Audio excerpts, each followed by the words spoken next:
Hello दोस्तों, आज हम लोग पढ़ने वाले हैं जूरिसडिक्शन। ये आपके वैसे बेसिकली आपको एक ओवरऑल व्यू भी मिलेगा कि जूरिसडिक्शन का मतलब किसी भी कोर्ट से रिलेटेड क्या है। और अगर हम स्पेसिफिकली देखने वाले हैं तो हम सेक्शंस 6 एंड 9 देखने वाले हैं आपके सीपीसी में। ठीक है, जूरिसडिक्शन जो वर्ड है ये डिराइव हुआ है कहाँ से? लैटिन टर्म्स जूरिस एंड डिक्टो, जिसका मतलब क्या है? I speak by the law. जूरिसडिक्शन basically ना एक पावर है या एक अथॉरिटी है जो एक कोर्ट को दी होती है। उसमें उसको क्या करना होता है कि वो कौन से केसेस सुन सकता है या इस केस को डिसाइड कर सकता है या नहीं, कुछ भी। उस मतलब बेसिकली एक टोटल पावर जो होती है ना, वो किसी को भी अगर एक पावर दी जाती है कि ये इसका काम ये है, तो उसको हम उसकी जुरिसडिक्शन के बारे में बात करते हैं। जैसे मान लो गेट पे अगर एक प्यून खड़ा है तो उसकी जुरिसडिक्शन क्या है कि यहाँ से अंदर जाना और रोकना उसकी जुरिसडिक्शन में आता है कि मैंने इसे एंट्री देनी है या नहीं। अब जो डायरेक्टर है कंपनी का, उसके वो कंपनी जुरिसडिक्शन में आती है कि इस कंपनी में क्या काम होना चाहिए। उसी तरह से जो कोर्ट्स हैं उनकी भी जुरिसडिक्शन होती है कि वो कौन से केसेस को सुन सकते हैं या कौन से केसेस को नहीं सुन सकते, उनका क्या लेना देना है। क्या इस सब्जेक्ट में मान लो सिविल है तो कौन सा केस कोर्ट देखेगा, क्रिमिनल है तो कौन सा कोर्ट देखेगा। अब ये आपके AR एंतुले वर्सेस RS नायक में कोर्ट ने क्या स्टेट किया कि कोई भी कोर्ट अपने ऊपर could not confer jurisdiction on the high court to try any case for which it did not possess any jurisdiction. मतलब एक कोर्ट अपने ऊपर वो पावर नहीं दे सकता कि भाई मेरी तो ना मान लो सिर्फ केसेस को ना हैंडल करने की पावर थी, लेकिन अब मैं कहूँ नहीं नहीं मेरा तो मन ना B cases type of cases को भी ना हैंडल करने का मन है, तो मैं तो B को भी देखूंगा। नहीं, आप ऐसा नहीं कर सकते। अगर आपकी पावर या आपकी जुरिसडिक्शन सिर्फ A टाइप ऑफ केसेस को देखने की ही है तो आप सिर्फ A टाइप्स ऑफ केसेस को ही देखेंगे, ये B वाले दूसरे कोर्ट देखेंगे। अब जो टाइप्स ऑफ जुरिसडिक्शंस है कैसी कैसी होती है, ये होती है जैसे criminal and civil, territorial, pecuniary, subject matter, original and appellate, exclusive and concurrent. अब इससे हमें क्या समझ में आता है? सिविल केसेस कौन से हो गए? जैसे डिवोर्स पिटीशंस हैं या रेंट के लिए जो केसेस होते हैं उनको हम सिविल केसेस कहते हैं। क्रिमिनल आपके हो गए जैसे थेफ्ट हो गया, मर्डर हो गया, ये आपके क्रिमिनल हो गए। ठीक है, टेरिटोरियल मतलब कि इस टेरिटरी में जो कोर्ट है उसके पास इतनी ही पावर है कि यहाँ से रिलेटेड जो भी केस है वो उसी के बारे में केस को डिसाइड कर सकता है। इस टेरिटरी में अगर कुछ हो रहा है तो इस A कोर्ट को वो पावर नहीं है कि वो यहाँ के कोर्ट केसेस को हैंडल कर सके या देख सके। ठीक है, अब नेक्स्ट आता है आपका पेक्यूनरी। पेक्यूनरी मतलब जो मनी रिलेटेड होते हैं। मनी रिलेटेड अब जैसे हम देखते हैं कंज्यूमर कोर्ट में ज़्यादातर क्या होता, अब जैसे आपका अमेंड हो गया कंज्यूमर कोर्ट, पहले तो ये होता था कि 20 लाख के तक केसेस जो होते थे वो डिस्ट्रिक्ट फोरम में लग जाते थे।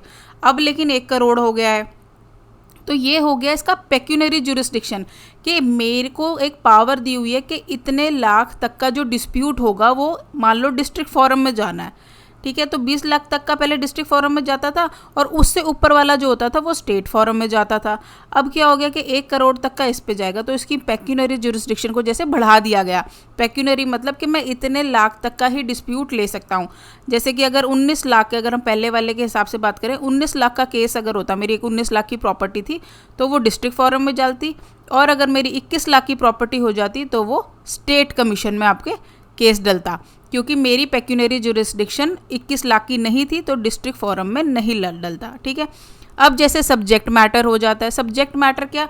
कंज्यूमर कोर्ट के जो केसेस होंगे, मतलब आपके कंज्यूमर के जो केसेस हैं वो कंज्यूमर कोर्ट में डलेंगे। ठीक है, सिविल केसेस जो डलेंगे आपके जैसे रेंट के हैं वो रेंट कंट्रोलर के आगे डलेंगे। मतलब आपका सब्जेक्ट मैटर के हिसाब से कि आपका सब्जेक्ट क्या है, कि किससे रिलेटेड है। जैसे स्पेशल केसेस बनते हैं या CBI कोर्ट्स बनते हैं जो एक ही मैटर को डील करते हैं, उनके पास उसी की जुरिसडिक्शन होती है। जैसे अब डिस्ट्रिक्ट फोरम में अब मर्डर का केस तो नहीं लगा सकते ना, क्योंकि वो सब्जेक्ट मैटर उसका अलग है और क्रिमिनल कोर्ट का सब्जेक्ट मैटर अलग है, तो वो एक आपकी अलग तरह की जुरिसडिक्शन हो गई। नेक्स्ट है आपका ओरिजिनल और एपिलेट जुरिसडिक्शन। ओरिजिनल मतलब जिसमें सबसे पहले केस डलता है वो ओरिजिनल कोर्ट होता है, जहाँ पे आपका फर्स्ट इंस्टेंस में केस डलेगा, जुरिसडिक्शन उसी की होगी, ओरिजिनल जुरिस्डिक्शन। अब जैसे किसी किसी केसेस में क्या होता है कि आप लोअर कोर्ट में डाल सकते हो या आप सेशन कोर्ट में डाल सकते हो। कोई डायरेक्ट केसेस अब हाई कोर्ट में डलते हैं, जैसे मान लो आपके रिट्स है, रिट्स डायरेक्ट हाई कोर्ट में डलते हैं, तो क्योंकि हाई कोर्ट की ही ओरिजिनल जुरिस्डिक्शन है। अब एपिलेट क्या होता है? एपिलेट क्या होता है? जहाँ पर आपकी अपील डली होती है वो आपके एपिलेट कोर्ट्स हो जाते हैं। मैंने मैजिस्ट्रेट के आगे केस लगा दिया, अब मैं हार गई, तो मैं क्या करूँगी? एपिलेट कोर्ट में जाऊंगी, सेशन कोर्ट के आगे जाऊंगी। तो ये जो सेशन कोर्ट होगा ये मेरा एपिलेट कोर्ट हो गया। और जो मैंने केस डाला था मैजिस्ट्रेट के आगे, क्योंकि मैंने फर्स्ट इंस्टेंस में सबसे पहले यहीं पर डाला था क्योंकि यही कोर्ट कंपिटेंट था, तो ये वाला कोर्ट मेरा ओरिजिनल जुरिस्डिक्शन वाला कोर्ट हो गया। ठीक है, नेक्स्ट है आपका exclusive and concurrent jurisdiction. Exclusive मतलब कि इसी कोर्ट को इस केस से रिलेटेड पावर दी हुई है और कोई कोर्ट इसमें कुछ नहीं कर सकता, सिर्फ यही डिसाइड करेगा। ठीक है, लेकिन नेक्स्ट है कॉन्करेंट। कॉन्करेंट मतलब कि दो कोर्ट्स के पास सेम पावर होती है सेम टाइम पर। अब इसका मतलब क्या है? जैसे मान लो ए और बी की शादी हुई है, ठीक है, अब इनको मान लो डिवोर्स केस डालना है। अगर डिवोर्स केस डालना है, ए रहता है दिल्ली में और बी रहती है हरियाणा में, तो क्या हो गया कि हरियाणा में भी जो जहाँ पे वो रहती है या दिल्ली में ए रहता है, दोनों कोर्ट्स के पास पावर है डिवोर्स केस डालने की। तो इनके पास कॉन्करेंट जुरिस्डिक्शन है कि भाई इस केस को, इन दोनों के डिवोर्स के केस को हम हैंडल कर सकते हैं। इसे आप कॉन्करेंट जुरिस्डिक्शन कहते हैं, जब साथ के साथ साइमल्टेनियसली 2-3 कोर्ट्स के पास पावर होती है। तो नेक्स्ट है आपका सेक्शन 6।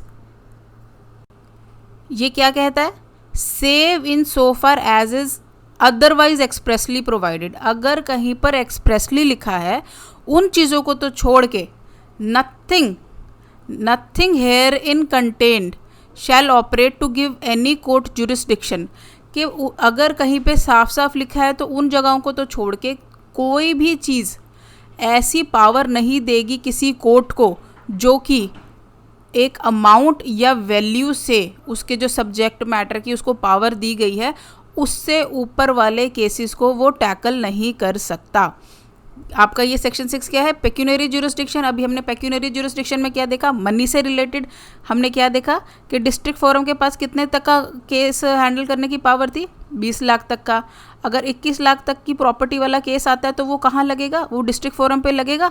नहीं लगेगा। वो यही कह रहा है कि कोई भी कोर्ट जो है अपनी पावर से एक्सीड करती हुई वैल्यू, मतलब उसके पास सिर्फ 20 लाख तक की ही वैल्यू थी, पावर थी, तो वो उतना ही हैंडल कर सकता है। 21 लाख वाला केस उसके आगे नहीं लग सकता, वो स्टेट कमीशन में लगेगा। ठीक है, ये बात बहुत इंपॉर्टेंट है कि जितनी आपके पास पावर होती है, जुरिस्डिक्शन मतलब पावर, कि भाई मैं इतना ही हैंडल कर सकता हूँ, मेरी क्षमता या मेरे को जो पावर दी गई है वो सिर्फ इतनी ही वैल्यू वाले केसेस को हैंडल करने के लिए दी गई है, तो उससे ऊपर वाले केसेस, उसके ऊपर वाली प्रॉपर्टी का केस मैं नहीं देख सकता। ठीक है, नेक्स्ट है आपका पार्ट 1 में सीपीसी के दिया हुआ है जुरिस्डिक्शन ऑफ द कोर्ट्स। ठीक है, ये बहुत इंपॉर्टेंट आपका सेक्शन है। ये क्या कहता है? Section 9, courts to try all civil suits unless barred. जो कोर्ट है वो सारे सिविल सूट्स को ट्राई कर सकता है अगर उसे बार नहीं किया गया है तो। ठीक है, ये क्या वो कहता है? कोर्ट शैल, ठीक है, हैव जुरिस्डिक्शन टू ट्राई सारे सूट्स जो कि क्या है?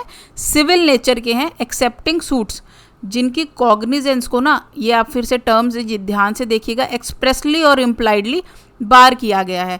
मतलब एक कोर्ट के पास सारे सूट्स को हैंडल करने की पावर होती है जो कि सिविल नेचर के हैं, एक्सेप्ट उन केसेस का जिनके लिए ना कोर्ट ने या तो लिख दिया कि ये हम हैंडल नहीं करेंगे, और या इम्प्लाई होता है, किसी बात से समझ में आता है कि ये केसेस जो हैं ये वाला कोर्ट हैंडल नहीं करेगा।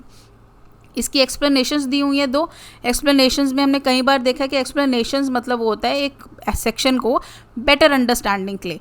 ये क्या कहता है कि सूट जिसमें आपका राइट टू प्रॉपर्टी या अगर ऑफिस होता है तो उसको हम सिविल नेचर का कहेंगे, और नॉट विथ स्टैंडिंग, अगर नॉट विथ स्टैंडिंग हो जाता है ना तो आगे जो लाइन लिखी हुई है उसका मतलब ये है कि इन चीज़ों को भूलते हुए, that such right may depend entirely on the decision of questions related to religious rites और सेरेमनीज। अगर कोई भी केस है जो राइट टू प्रॉपर्टी है या राइट टू ऑफिस है वो हम कंसीडर करेंगे एज अ सिविल नेचर, और ये उससे कोई फ़र्क नहीं पड़ेगा कि भाई वो जो राइट था वो एंटायरली डिपेंड कर रहा है आपका एक रिलीजियस राइट पे या सेरेमनी पे, मतलब हमें राइट को देखना है कि वो सिविल नेचर है या नहीं, ये नहीं देखना वो कहाँ से आया है, ठीक है। उस राइट के बारे में बात होती है कि उसके बारे में आप केस कर सकते हो या नहीं, वो ज़रिया क्या है, वो कहाँ से आया है, वो ज़्यादा इम्पॉर्टेंट नहीं है। एक्सप्लेनेशन 2 क्या कहता है कि ये इमैटेरियल है कि कोई अगर उस ऑफिस के साथ आपकी फ़ीस जो है वो अटैच्ड है या नहीं, या वो ऑफिस कहाँ पे लोकेटेड है, किस जगह पे उसके पर्टिकुलर प्लेस है, क्या वो रिलेट करता है, ठीक है। सीपीसी में अब आपको सिविल नेचर की डेफिनेशन नहीं दी है, लेकिन ये क्या होता है कि ये बेसिकली वो राइट्स हैं जो कि एक सिटीज़न के प्राइवेट राइट्स और रेमेडीज़ की बात करते हैं। वो वाले केसेस हैं जहाँ पर एक सिटीज़न के क्या राइट्स हैं और क्या रेमेडीज़ हैं। इनको हम डिस्कस करेंगे कि क्या क्या ये आपके जो है ना सिविल नेचर के हैं। ये बहुत ज़्यादा इंपॉर्टेंट है, आप इसका एक स्क्रीनशॉट ले सकते हैं, पेपर में आ जाता है कि ये आपका सूट जो है सिविल नेचर का है या नहीं। जैसे कि अब आपके कौन कौन से, राइट टू वर्शिप टेम्पल में civil nature yes, share offerings in temple yes, right to take part in procession, ब्रिज जजमान rights, suits for rights to hereditary office, rights to franchise, rights to property and rent, rights on dismissal from service. अगर आपको और भी कुछ लगते हैं तो आप प्लीज़ कमेंट्स में लिखिएगा ताकि सबको पता चले, और अगर मैंने कोई गलत लिखा है तो प्लीज़ वो भी बताइएगा। मेरे हिसाब से ये सारे सूट्स ऑफ सिविल नेचर है। पेपर में क्या आ जाता है, ये 3 आ जाते हैं, कोई और अलग दे देंगे और पूछेंगे कि कौन सा सिविल नेचर है, या क्या कहेंगे कि सिर्फ एक दे दिया और बाकी तीनों गलत दे देंगे, पूछेंगे कि कौन सा सिविल नेचर है, ठीक है। अब ये वाले आपके सिविल नेचर के नहीं होते, वो कौन कौन से, कास्ट और रिलीजन से जो राइट्स रिलेटेड है वो आपके सिविल नेचर नहीं है, या कोई ऐसी सर्विस आपने दे दी थी जो ग्रैटिट्यूअस थी, आपने भावना से, प्यार से, या मतलब उस हिसाब से दे दी, उन सर्विसेज को हम सिविल नेचर का राइट नहीं बोलेंगे। आई होप आप लोगों को समझ में आया होगा, अच्छा लगा होगा वीडियो। प्लीज़ अगर आपका कोई भी कमेंट या कोई भी डाउट हो, प्लीज़ आप कमेंट या कॉल या मेल कर सकते हैं। Thank you.